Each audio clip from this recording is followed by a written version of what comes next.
العالمين والصلاة والسلام والتحية والإكرام على نبي المؤيد والرسول المسدد والمحمود الأمجد النبي الأمي المكي المدني القرشي الهاشمي الأبطحي مولانا ومولى الثقلين جد الحسن والحسين أبي القاسم محمد اللهم صل على ثم الصلاة على آله الطيبين الطاهرين المعصومين المظلومين من الآن إلى قيام يوم الدين. أما بعد فقد قال الله الحكيم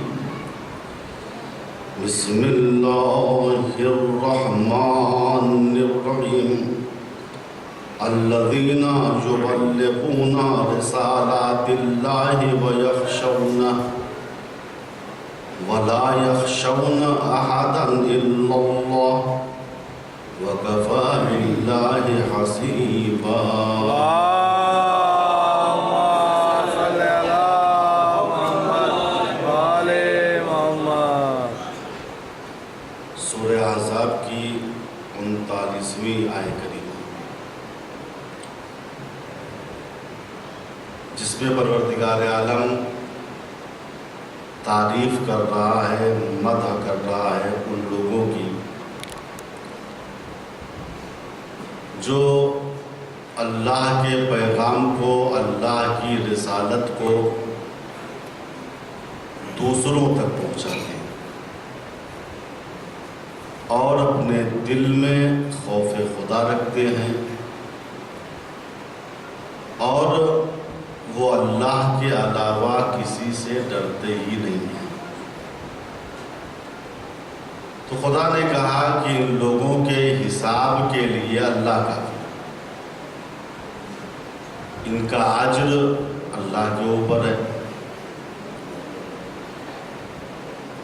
اس آیت کریمہ میں صرف اللہ کا پیغام پہنچانے کے لیے نہیں کہا گیا، بلکہ پہنچانے کی ایک شرط رکھی گئی، اللہ کا پیغام اللہ والا ہی پہنچائے. جملہ کیا ہے کہ وہ لوگ جو اللہ کے پیغام کو پہنچاتے ہیں اور اللہ سے ڈرتے بھی ہیں، اللہ سے ڈرتے بھی. تو یہ اختیار شریعت نے ہر کسب و ناقص کو نہیں دیا. مثلا جو خود نماز نہیں پڑھتا وہ لوگوں سے کہے چلو بھیا نماز پڑھو، جو روزہ نہیں رکھتا دوسروں سے کہے چلو روزہ. یہاں ڈکٹیٹری نہیں ہے، یہ وہ بارگاہ ہے جہاں رسول اپنی امت کے ساتھ ایک ساتھ کھڑے ہوئے نظر آتے ہیں. جو نماز رسول پہ واجب ہے وہی امت پہ واجب ہے، جو روزہ رسول پہ واجب ہے وہی امت پہ واجب ہے. لہذا پیغام خدا جو پہنچا رہا ہے اس کے دل میں خوف خدا ہونا چاہیے، خشیت خدا ہونا چاہیے، اللہ والا ہونا چاہیے، وہ اللہ کے ذکر میں مصروف رہے. دیکھیے مولا کائنات علی ابن ابی طالب علیہ السلام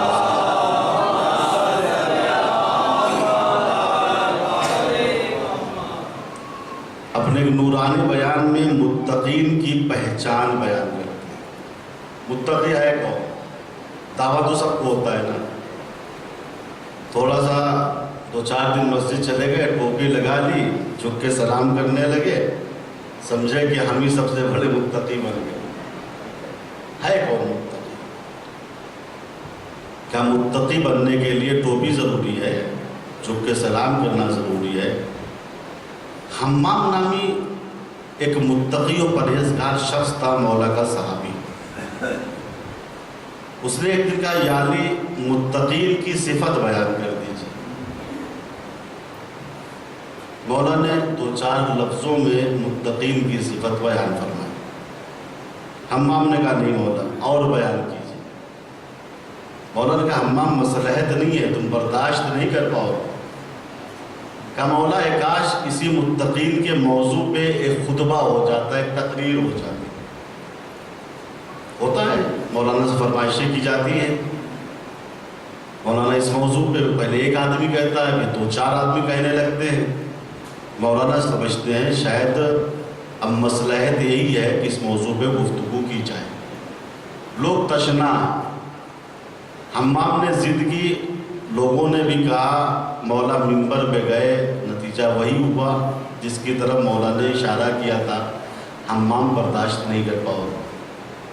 یہ پورا خطبہ حمام نہج البلاغہ میں موجود ہے، جس میں مولا نے متقین کی صفت کو بیان کیا۔ مولا خطبہ دے رہے تھے، تقریر کر رہے تھے، ایک مرتبہ حمام نے چیخ ماری۔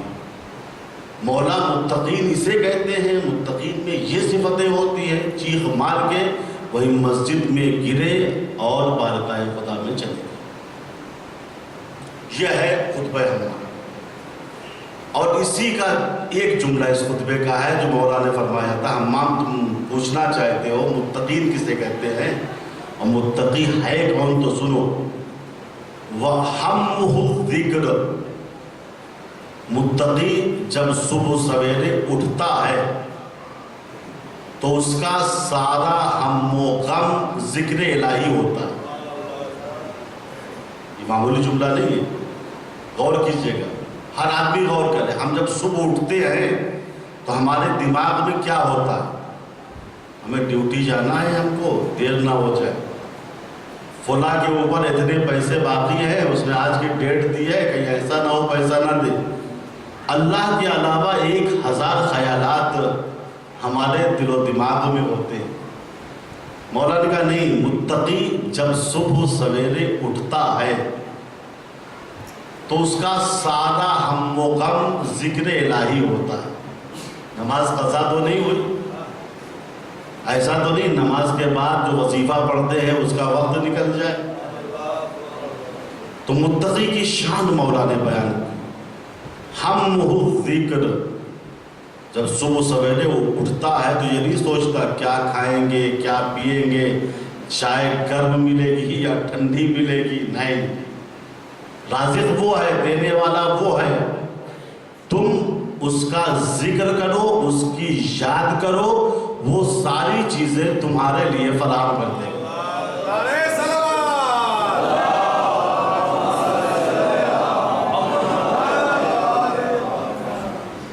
تو یہ ہے ذکر الہی۔ ذکر الہی کا ایک فائدہ اور بھی ہے، مولا نے ایک دوسری حدیث میں ارشاد فرمایا کہ ذکر اللہ یونیر البصائر، اللہ کا ذکر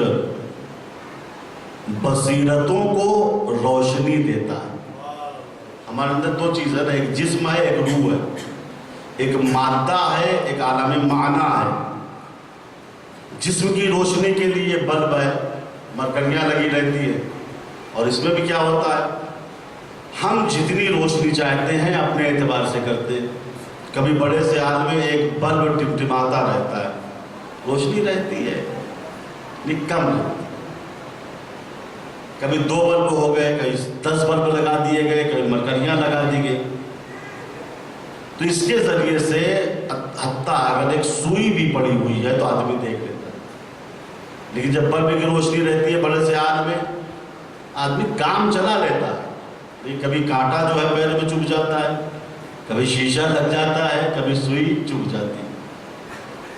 اسی طریقے سے باطنی تاریکی ہے، اندرونی تاریکی، روح کی تاریکی، گناہوں کی تاریکی، اس تاریکی کو دور کرنے کے لیے مولا فرماتے ہیں ذکر خدا کرو۔ جتنا ذکر خدا کرو گے اتنا ہی تاریکی دور ہوتی چلی جائے گی۔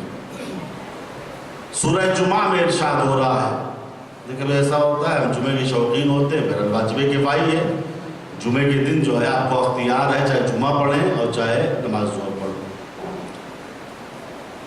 جمعہ پڑھنے گئے اور لوٹتے ہوئے ان کی غیبت، ان کی غیبت، ان کی برائی، ان کی برائی، یہ اس سے بدتر ہو گئے۔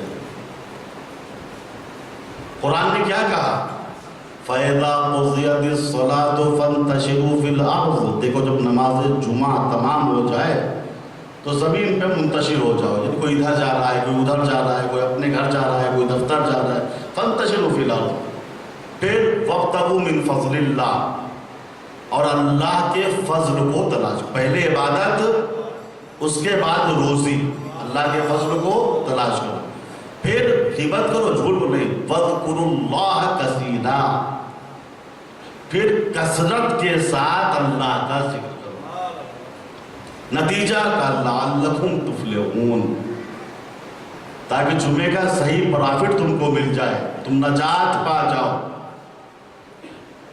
وَاذْكُرُوا اللَّهَ كَثِيرًا، اور فرمائیے اسی کو سورہ احزاب میں کہا گیا، یا ایھا الذین آمنوا اذکروا اللہ ذکرا کثیرا،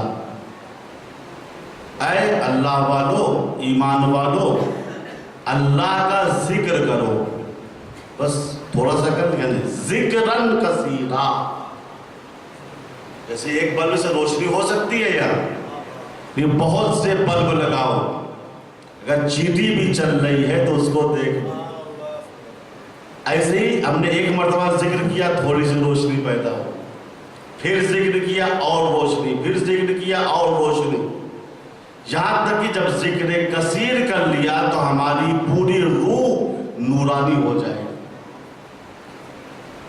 وَاذْكُرُوا اللَّهَ ذِكْرًا كَثِيرًا، اور ذکر کے ساتھ، اچھا بعض لوگ ایسا ہوتا ہے نا، وہ جب ذکر شروع کرتے ہیں سب کچھ بھول جاتے ہیں، سلام علیکم، وہ تسبیح لیے ہوئے بھانج رہے ہیں، یہ تو مستحب تھا، لیکن جو اس نے سلام کیا اس کا جواب دینا واجب تھا، چھوٹ گیا، تو صرف ذکر میں نہ لگے رہو، ذکر کر رہے ہیں، بچہ فیس مانگ رہا ہے، وہ نہ بیٹھے ہوئے، خلاف ہے خلاف،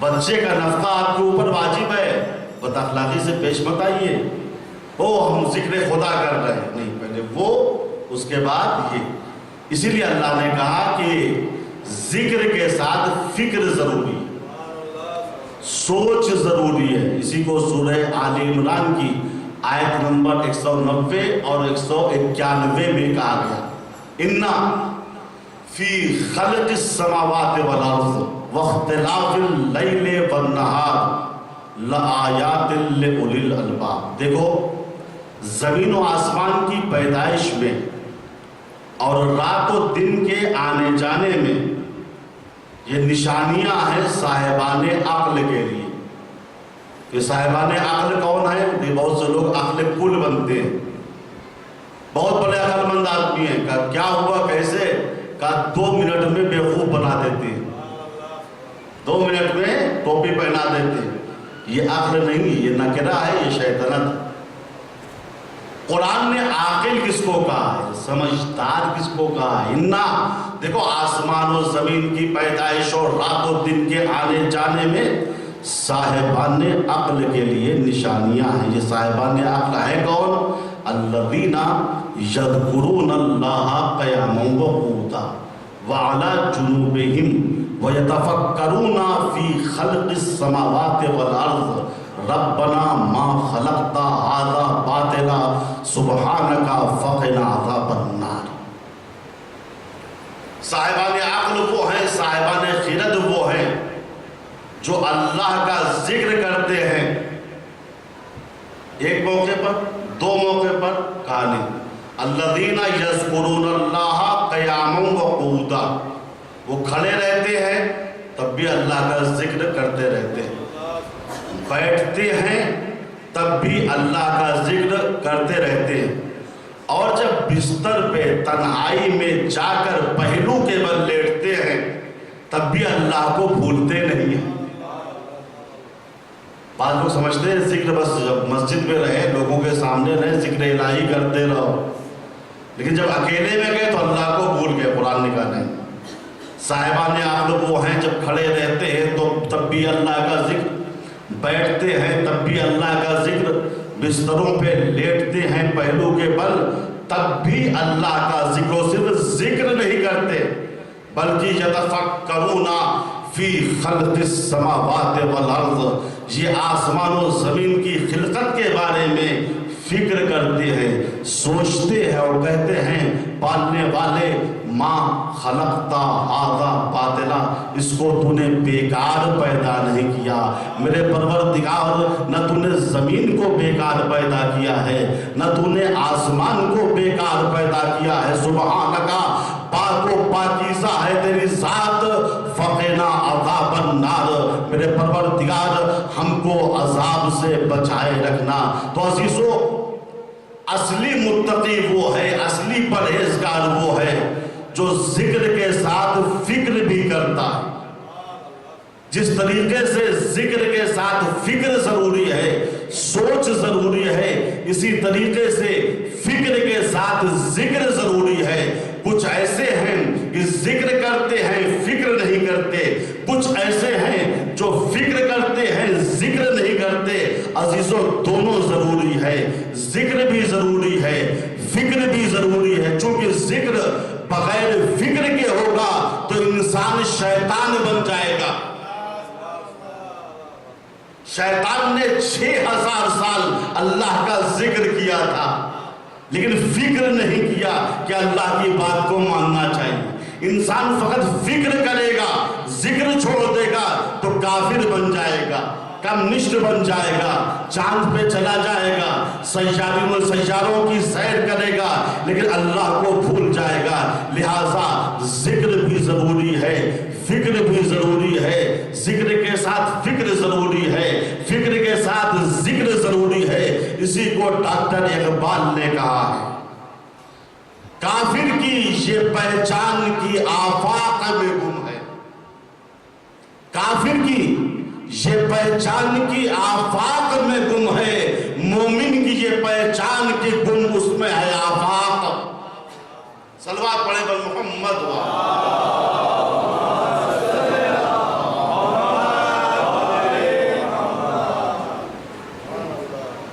بہت آرام سے سنتے رہیے۔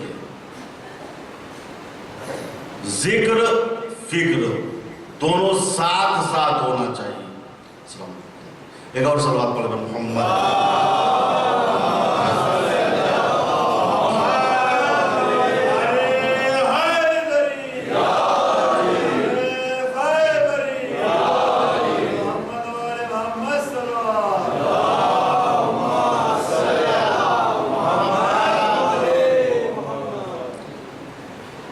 یہ ذکر ایسی چیز ہے، نعمت پروردگار ہے، سب کو نصیب بھی نہیں ہوتی۔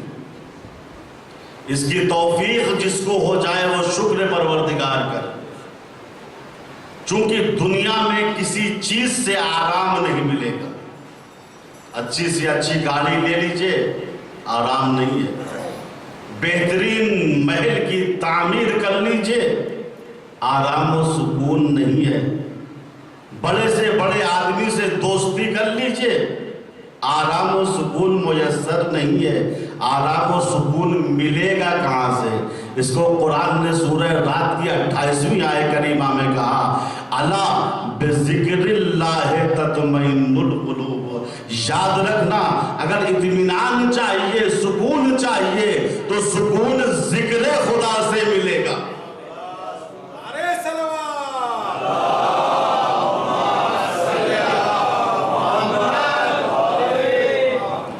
قرآن کیا کہہ رہا ہے؟ الا بذکر اللہ تطمئن القلوب۔ آگاہ ہو جاؤ کہ ذکر خدا سے دلوں کو اطمینان ہوتا ہے، چونکہ دل دنیائے جسم کا بادشاہ ہے۔ اگر دل میں سکون ہے تو بدن میں سکون ہے، ہاتھ میں سکون ہے، پیر میں سکون ہے، سر میں سکون ہے۔ لیکن اگر دل میں سکون نہیں ہے تو سارے اعضاء و جوارح پریشان رہتے۔ کیوں؟ چونکہ دل دنیائے جسم کا بادشاہ ہے، اور یہ دل بھی اللہ کی عجیب خلقت ہے۔ کبھی اس دل میں امید کی کرن ہے، کبھی یاس کی شام ہے، کبھی حسرتوں کے انبار ہیں، کبھی وحشت کے خار ہیں، کبھی یہ قلب محو انتظار ہے۔ اللہ نے اس دل کو کتنی حفاظت سے بنایا ہے، کتنی حفاظت سے اللہ نے اس قلب کو بنایا ہے کہ ہڈیوں کے کٹہرے لگا دیے، گوشت کا غلاف چڑھا دیا، خون کی نہریں دوڑا دی، رگوں کے جال پھیلا دیے، غور فرمائیے ہواؤں کی شمع جلا دی، متخیلے کو خزانچی بنا دیا، ذاکرے کو یاد دلانے والا بنا دیا، عاقلے کو فیصلہ کرنے والا بنا دیا، بیچ میں بیٹھا ہوا یہ بادشاہ حکومت کر رہا ہے، چونکہ اس کا تعلق اپنی رعایت جسم سے ہے۔ دل مطمئن ہے، جسم مطمئن ہے، دل پریشان ہے، جسم پریشان ہے۔ آئیے حدیث پیغمبر پڑھتے ہیں، حضور پاک فرماتے ہیں الامام قلب الامہ، امام امت کا دل ہوتا ہے۔ جو رشتہ جسم کا دل سے ہوتا ہے وہی رشتہ امت کا امام سے ہوتا ہے۔ جیسا دل ہوتا ہے ویسا جسم ہوتا ہے، دل قوی ہے تو جسم قوی ہوگا، دل بزدل ہے تو جسم بزدل ہوگا۔ جو رشتہ جسم کا دل سے ہے وہی رشتہ امت کا امام سے ہے۔ امام قوی ہے تو امت قوی ہوگی، امام بزدل ہے تو امت کبھی شجاع نہیں ہو سکتی۔ عزیزو یہی بنا ہے آج دنیا میں دو قسم کے مسلمان ہیں۔ کچھ مسلمان بڑے پریشان نظر آ رہے ہیں، کہتے لمحہ لمحہ قیمتی ہے، ہم مسجد میں جاتے ہیں تو پریشان رہتے ہیں، محرابوں میں جاتے ہیں تو پریشان رہتے ہیں، لوگوں میں بیٹھتے ہیں تو پریشان رہتے ہیں۔ لیکن مسلمانوں کا ایک گروہ وہ ہے جیسے ہی ماہ محرم آتا ہے تمام کام و دھندا چھوڑ دیتا ہے، ذکر الہی کے لیے جمع ہو جاتا ہے، چاہے وہ مسجد میں ذکر الہی ہو، چاہے امام بارگاہوں میں ذکر الہی ہو۔ ہم مطمئن بیٹھے رہتے ہیں، لوگ پریشان رہتے ہیں۔ کہا مولانا وجہ کیا ہے؟ میں نے کہا وجہ یہ ہے، رسول نے فرمایا ہے الامام قلب الامہ، امام امت کا دل ہوتا ہے۔ جیسا امام ہوتا ہے ویسی امت ہوتی ہے۔ جن کے امام کل پریشان تھے، کسی پہاڑی پہ پریشان تھے، کہیں اندھیروں میں پریشان تھے، ان کی امت آج بھی پریشان ہے۔ اور جن کے امام کا عالم یہ تھا کہ وہ 40 برہنہ تلواروں کی چھاؤں میں سو جاتے تھے، ان کی امت آج بھی اطمینان سے بیٹھی ہوئی ہے۔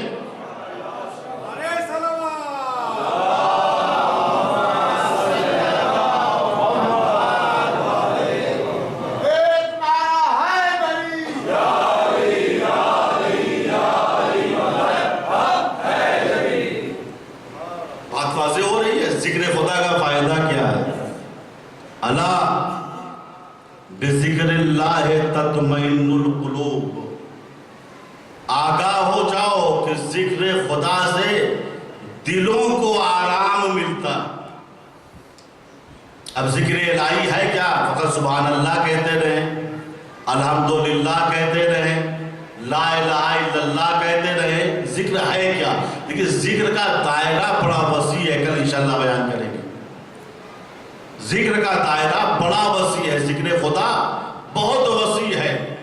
اسی کو پانچویں امام محمد باقر علیہ السلام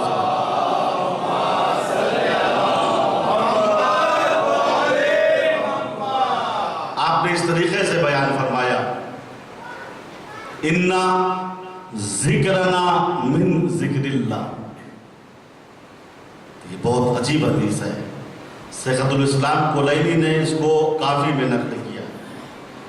امام فرما رہے ہیں اِنَّا ذِكْرَنَا مِن ذِكْرِ اللہ، ہم اہل بیت کا ذکر بھی اللہ کا ذکر ہے۔ پھر فرماتے ہیں وَذِكْرِ عَدُوِّنَا مِن ذِكْرِ الشَّيْطَانِ۔ صلوات پڑھے محمد وآلہ۔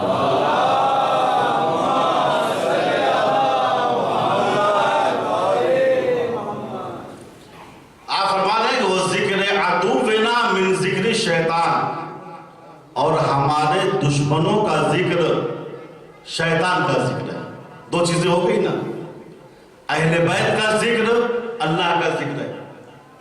اہل بیت کے دشمنوں کا ذکر شیطان کا ذکر ہے. امام نے علت بیان کی. دیکھیے یہ لائٹ جو ہے ڈسٹرب کرتی ہے. میرا روز کل بھی ڈسٹرب کیا تھا, لیکن آپ ہماری طرف متوجہ رہے. انشاءاللہ یہ نورانی سلسلہ برقرار رہے. ایک صلوات پڑھیں محمد.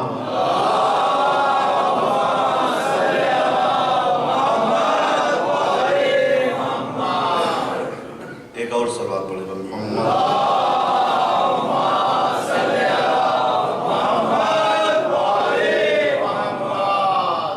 تو آپ فرما رہے ہیں دیکھو اِنَّا ذِكْرَنَا مِن ذِكْرِ اللَّهِ, ہم اہل بیت کا ذکر خدا, اور ہمارے دشمنوں کا ذکر شیطان کا ذکر ہے.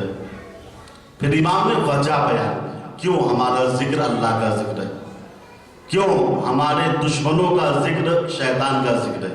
امام فرماتے ہیں اِنَّا اِذَا ذُكِرْنَا ذُكِرَ اللَّهِ, چونکہ اللہ نے ہم کو امام بنایا, لہٰذا جب ہمارا ذکر ہوتا ہے تو ایٹومیٹک طریقے سے اللہ کا ذکر ہونے لگتا.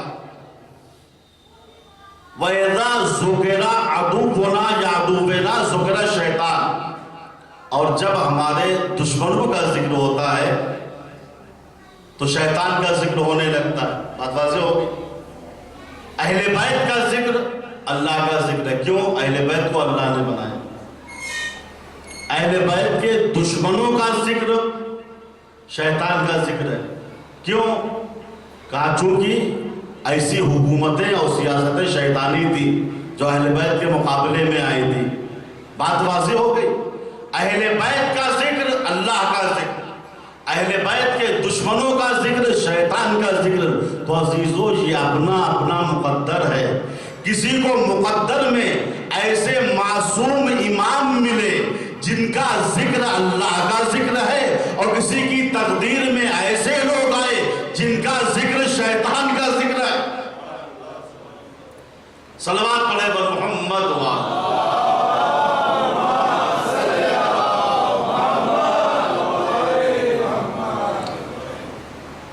اِنَّا اِذَا ذُكِرْنَا ذُكِرَ اللَّهِ. کشاف الحقائق امام جعفر صادق علیہ السلام.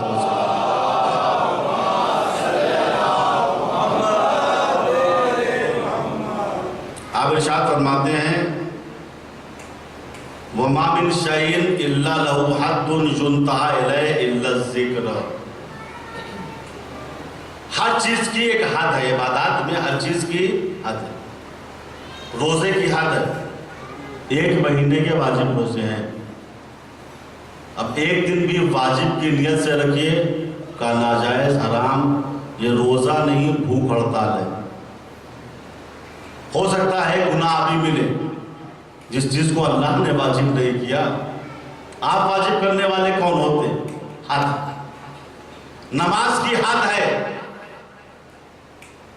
صبح کی 2 رکعات. صبح کتنی؟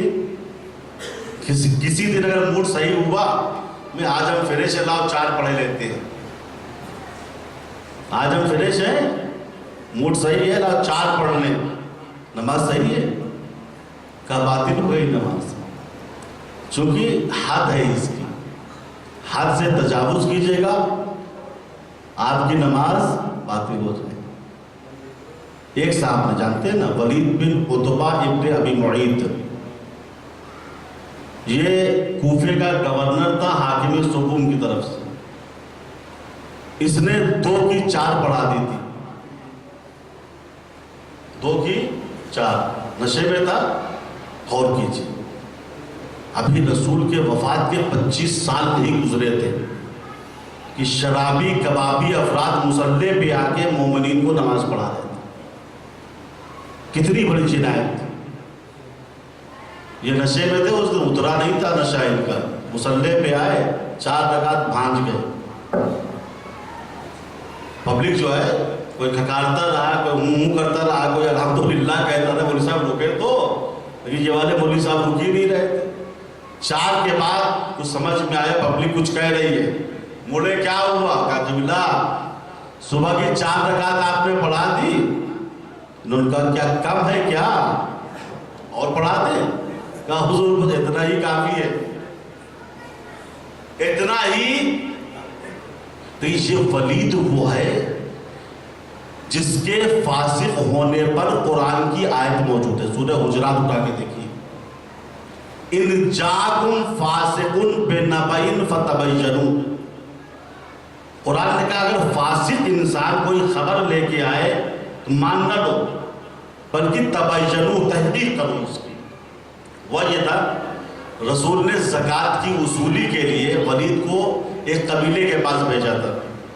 جاؤ قبیلے والوں کے پاس زکوٰۃ رکھی ہوئی ہے، وہاں سے لے کے آؤ. ولید صاحب نے 10-20 آدمیوں کو لیا، گھوڑے پہ بیٹھے اور چلے. مسئلہ یہ تھا دور جاہلیت میں ولید کے قبیلے سے اور اس قبیلے سے دشمنی تھی. یہ گاؤں والے بیچارے جو زکوٰۃ رکھے ہوئے تھے، رسول کا نمائندہ آئے گا زکوٰۃ دیں گے. ان کو جب معلوم ہوا کہ رسول کا نمائندہ زکوٰۃ لینے کے لیے آ رہا تو سینکڑوں کی تعداد سے قبیلے والے استقبال کے لیے نکلے. بھائی رسول کا نمائندہ آ رہا ہے.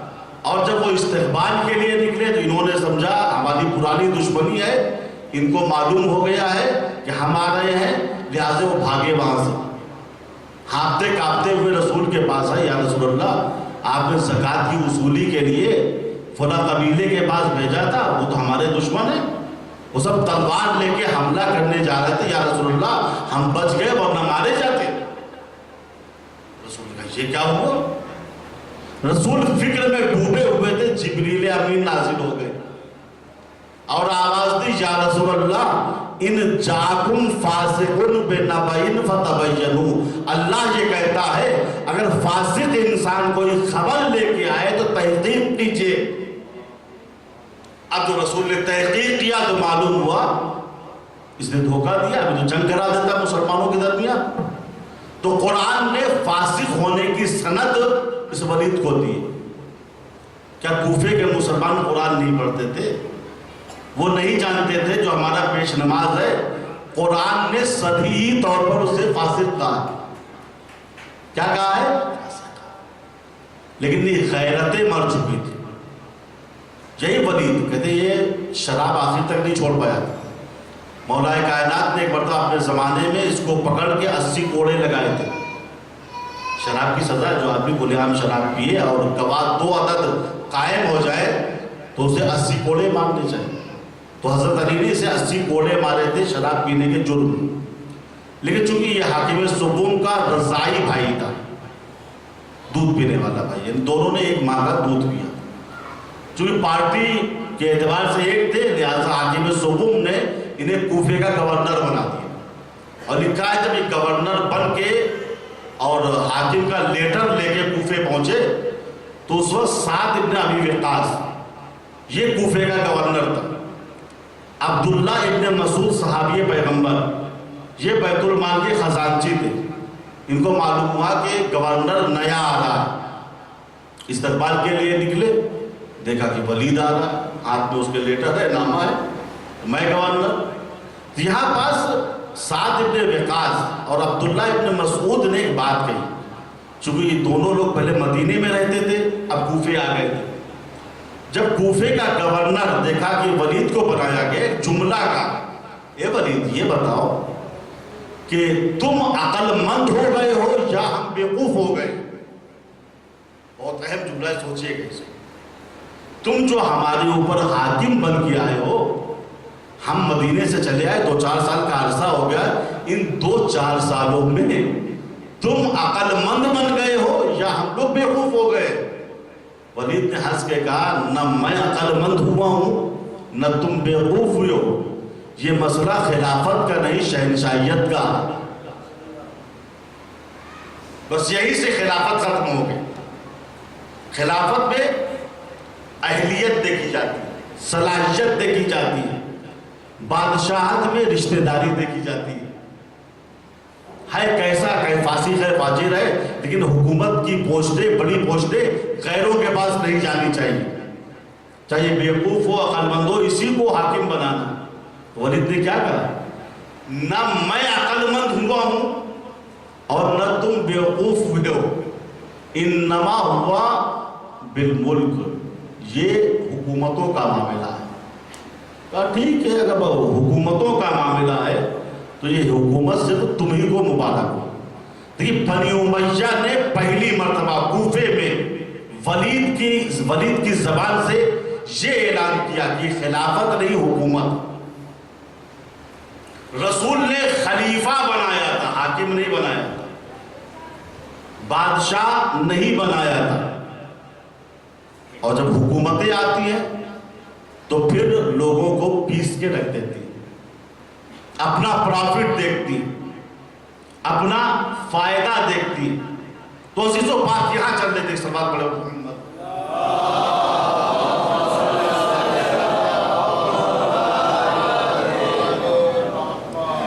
بات کہاں نکل گئی کہ ہر چیز کی حد ہے سوائے ذکر خدا کی۔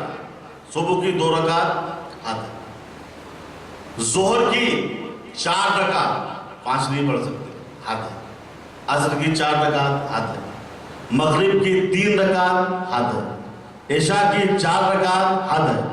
ہر چیز کی حد ہے، لیکن ذکر الہی کی حد نہیں ہے۔ عزیزو جب ذکر کی حد نہیں ہے تو اہل ذکر کی حد کیسے ہوگی؟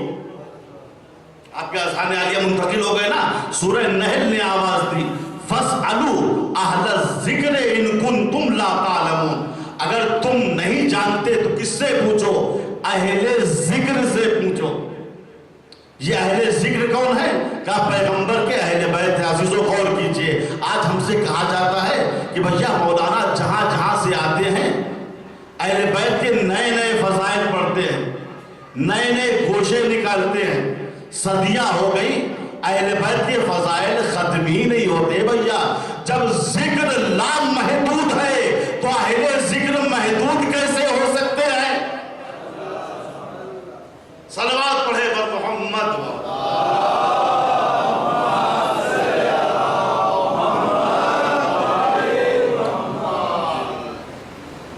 تو عزیزو ہر چیز کی حد، جو حد سے تجاوز کرتا ہے وہ گنہگار ہوتا ہے۔ شریعت کی اصطلاح میں اگر گناہ کبیرہ کا مرتکب ہو گیا تو فاسق ہو گیا۔ تو ایسا ولید جس پر قرآن نے فاسق ہونے کی مہر لگا دی، یہ لوگوں کا پیش نماز بنا بیٹھا تھا۔ پیش نماز ہی نہیں، گورنر تھا۔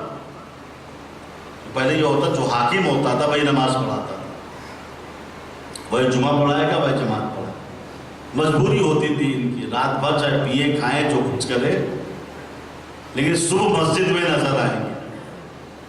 اور پھر جب یہ بے دین دیندار ہونے کو ظاہر کرے کہ ہم دیندار ہیں تو پھر شریعت کا شیرازہ منتشر ہو جاتا ہے۔ اسی لیے سید ابن طاووس نے کہا یزید نے دربار خلافت میں شراب پی، شراب پینے کے بعد جب نشے میں آیا تو اس نے قصیدہ پڑھا۔ اس کا ایک شعر یہ تھا، غور کیجئے، بنی امیہ سے حکومت شروع ہوئی تھی، بادشاہت شروع ہو گئی تھی، خلافت ختم ہو گئی، امامت کا احترام بھی ختم ہو گیا۔ یزید نے بھرے دربار میں کہا لیبت ہاشم بالملک فلا خبر جا ولا وحی نزل۔ بنی ہاشم یعنی پیغمبر اسلام نے حکومت حاصل کرنے کے لیے شریعت کا معاذاللہ کھیل کھیلا تھا، ورنہ نہ آسمان سے کوئی خبر آئی ہے نہ وحی الہی ہے۔ اب نوبت یہاں تک پہنچ گئی، یزید نے ڈائریکٹ حملہ کیا تھا رسالت پیغمبر۔ ایک طرف یہ دعویٰ تھا یزید کو میں خلیفہ رسول، دوسری طرف کہہ رہا تھا رسالت کوئی چیز نہیں ہے، وحی کچھ نہیں ہے، خبر آسمانی کچھ بھی نہیں۔ لیکن جو سچا جانشین رسول تھا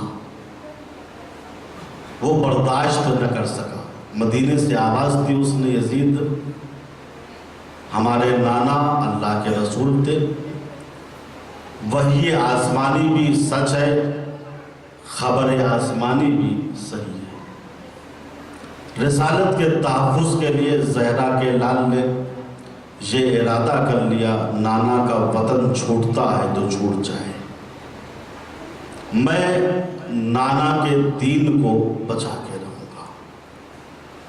28 رجب سن 60 ہجری کو جب زہرا کا لال مدینہ چھوڑنے لگا تو حضرت علی کی بہن ام ہانی جو آپ کی سگی پھوپھی تھی آپ کے پاس آئی، کہا بیٹا حسین میں دیکھ رہی ہوں تم آمادہ بسفر ہو۔ کہاں پھوپھی جان کیا بات ہے؟ کہا بیٹا میں نے تجربہ کیا ہے کہ جب بھی بنی ہاشم اور آل محمد پر کوئی مصیبت آتی ہے تو جنوں کی خواتین کی رونے کی آوازیں آنے لگتی ہیں۔ بیٹا جب میرے بھائی علی کے سر پہ ضربت لگی تھی تو میں نے کئی دن تک جنوں کی عورتوں کی گریے کی آواز سنی تھی، نوحے کی آواز سنی تھی۔ جب شہزادی فاطمہ اس دنیا سے گئی تھی تب بھی میں نے نوحزاری کی آواز سنی تھی۔ جب امام حسن کے جگر کے 72 ٹکڑے ہوئے تھے تب بھی میں نے گریہ و زاری کی آواز سنی تھی۔ بیٹا پتہ نہیں کون سی مصیبت آل محمد پہ پھر آنے والی ہے کہ 3 دن ہو گئے ہیں مسلسل جنوں کی عورتیں نوحہ پڑھ رہی ہیں ماتم میں۔ بیٹا کہیں مت جاؤ۔ امام نے سر جھکا کے کہا اے میری پھوپھی شاءاللہ ان یرانا قتیلا، اللہ کی مشیت یہ ہے کہ اس کی راہ میں ہم شہید ہو جائیں۔ اجرکم اللہ۔ 28 رجب سن 60 ہجری کو حسین نے مدینہ چھوڑا۔ 5 شوال کو آپ مکے پہنچے۔ 4 مہینہ 2 دن آپ نے مکے میں قیام کیا۔ یوم ترویہ 8 ذی الحجہ کو آپ نے مکہ چھوڑ دیا اور 2 محرم 61 ہجری کو آپ وارد کربلا ہو گئے۔ لکھا ہے حسین جب کربلا میں وارد ہوئے تو 4 محرم کے بعد لشکر پہ لشکر آنے لگا، فوج پہ فوج آنے لگی۔ کبھی سنان کا لشکر آیا، کبھی شبس ابن ربی کا لشکر آیا، کبھی غولی کا لشکر آیا۔ ثانیہ زہرا نے دیکھا لشکر پہ لشکر آ رہا ہے، میرے بھیا کے قتل کی تیاریاں ہو رہی ہیں۔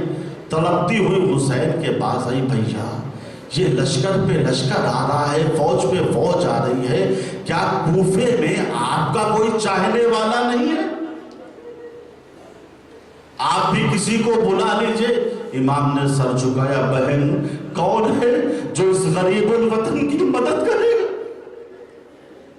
جناب زینب نے کہا بھیا مجھے یقین ہے چاہے پورا کوفہ ساتھ چھوڑ دے مگر حبیب ابن مظاہر ساتھ نہیں چھوڑیں گے۔ حسین نے کہا بہن اچھا مشورہ دیا۔ حسین نے قلم و کاغذ لیا، خط لکھنا شروع کیا۔ بسم اللہ الرحمن الرحیم من الحسین الغریب المظلوم۔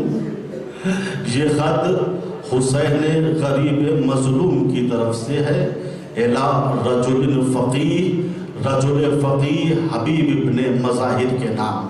خط کا مضمون کچھ اس طریقے سے تھا، یا حبیب انت تعلم قرابتنا من جد رسول اللہ وانتا تعلم بنا من خیر کا۔ حبیب تم رجل فقیہ ہو، دین جانتے ہو، مذہب جانتے ہو، شریعت کی تعلیمات جانتے ہو، حبیب تم سب جانتے ہو، لیکن ایک چیز نہیں جانتے جو میں لکھ رہا ہوں۔ حبیب میں نرغہ عادہ میں گھرتا چلا جا رہا ہوں، حبیب میں مصیبتوں میں گرفتار ہوتا چلا جا رہا ہوں، حبیب میں تم کو زحمت نہ دیتا مگر کیا کروں، میرے ساتھ فاطمہ زہرا کی بیٹیاں ہیں۔